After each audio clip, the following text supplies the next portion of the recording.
સરકાર તરફથી જે કઈ યોજનાઓ છે જે મળતી છે વધારે પડતે મહિલાઓ માટે અને ગરીબ મહિલાઓ માટે, તો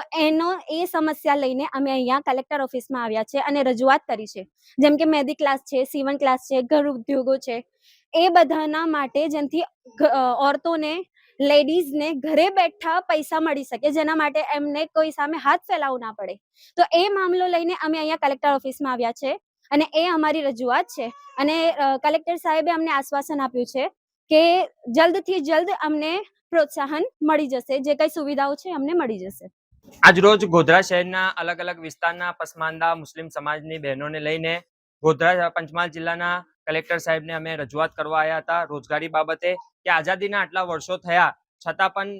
ગોધરા શહેરના અમુક પસમાંદા વિસ્તારોમાં રોજગારીની તકો પહોંચતી નથી. એ તકો જેમ કે સીવણ ક્લાસ, બ્યુટી પાર્લર અને એવી અન્ય તકો પસમાંદા મુસ્લિમ વિસ્તારમાં પહોંચે અને એમને જલ્દીથી જલ્દી એક રોજગારી મળે અને એમનું ઘરનું ગુજરાન ચાલે, એ માટે આજે અધિકતમ કલેક્ટર સાહેબને રજૂઆત કરવામાં આવી અને સાહેબે સરસ મજાનું આશ્વાસન આપ્યું કે જલ્દીથી જલ્દી આ વિસ્તારોમાં પણ રોજગારીની તકો ઊભી થશે અને વહેલા તકે આમનું નિરાકરણ કરવામાં આવશે.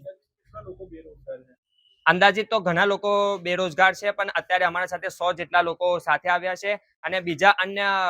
લોકો પણ ટૂંક સમયમાં જોડાશે અને આ લાભ લેવા માટે અનેક લોકો તૈયાર છે અને પસમાંદા મુસ્લિમ સમાજ પણ આના માટે પ્રતિબદ્ધ છે કે આમના માટે કામ કરવામાં આવે.